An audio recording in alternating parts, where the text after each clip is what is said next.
കഴിഞ്ഞൊരു വർഷത്തിനിടയിൽ മറ്റൊരു അസറ്റ് ക്ലാസ് ക്രിയേറ്റ് ചെയ്തതിനേക്കാൾ കൂടുതലൊരു അപ്രിസിയേഷൻ ഗോൾഡിൽ നിന്ന് വന്നിട്ടുണ്ട്. എന്തുകൊണ്ടാണ് ഇതുപോലെ പെട്ടെന്നൊരു അപ്രിസിയേഷൻ വന്നത്? തീർച്ചയായിട്ടും ഒത്തിരി കാരണങ്ങളുണ്ട്. അപ്പോൾ ഈ ഒരു അപ്രിസിയേഷൻ്റെ കാര്യം പറഞ്ഞപ്പോൾ ഞാൻ വേറൊരു വളരെ ഫണ്ണായിട്ടുള്ളൊരു എലമെൻറ്റ് കൂടെ പറയാം. അതായത് ഒരുപക്ഷെ മറ്റ് ഇക്വിറ്റി മാർക്കറ്റിനേക്കാൾ ഏറ്റവും കൂടുതൽ റിട്ടേൺ കൊടുത്തിട്ടുള്ള RBIയുടെ ബോണ്ടുകളാണെന്നുള്ളതാണ് ഇപ്പോൾ. കാരണം RBIയുടെ സോവറിൻ ഗോൾഡ് ബോണ്ട് അവർ ഇടക്കാലത്ത് നിർത്തിയിരുന്നു. പക്ഷേ ഇപ്പോൾ സോവറിൻ ഗോൾഡിൻ്റെ റിട്ടേൺ നോക്കുകയാണെങ്കിൽ ഓൾമോസ്റ്റ് 100%-ലധികം ഒരു ഗവൺമെൻറ് ബോണ്ട് കൊടുക്കുക എന്ന് പറയുന്നത്. അതെ. അപ്പോൾ അതൊരു ഈ ഒരു ഇൻവെസ്റ്റ്മെൻറ്റ് ആൻഡിങ്ങൾ നോക്കുകയാണെങ്കിൽ ഗോൾഡിനെ സംബന്ധിച്ച് ഏറ്റവും ഒരു ഫണ്ണി ആയിട്ടുള്ളൊരു പാർട്ടാണ്. ഇപ്പോൾ ഗോൾഡിനെ തീർച്ചയായിട്ടും നമുക്ക് എല്ലാവർക്കും അറിയാം, ഒത്തിരി ഫാക്ടേഴ്സ് ഇപ്പോൾ ഉണ്ട്. ജിയോ പൊളിറ്റിക്കൽ ടെൻഷൻസും ഉണ്ട്, അതുപോലെ തന്നെ ഫണ്ടമെൻ്റൽ ഫാക്ടേഴ്സും ഉണ്ട്.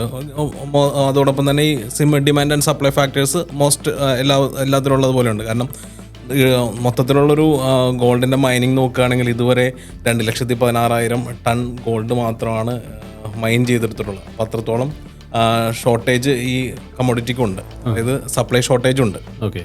എന്നാൽ ഡിമാൻഡ് വളരെയധികം ഹ്യൂജാണ്. ഡിമാൻഡ് ഹ്യൂജ് ആകുന്നതിന് ഒരുപാട് ഫണ്ടമെൻ്റൽ ഫാക്ടേഴ്സ്. ഇപ്പോൾ പ്രധാനമായിട്ടും നമ്മളിപ്പോൾ പറഞ്ഞുകൊണ്ടിരിക്കുന്ന അമേരിക്കയെ സംബന്ധിച്ചിട്ടുള്ള എക്കണോമിക്കൽ ക്രൈസിസ്.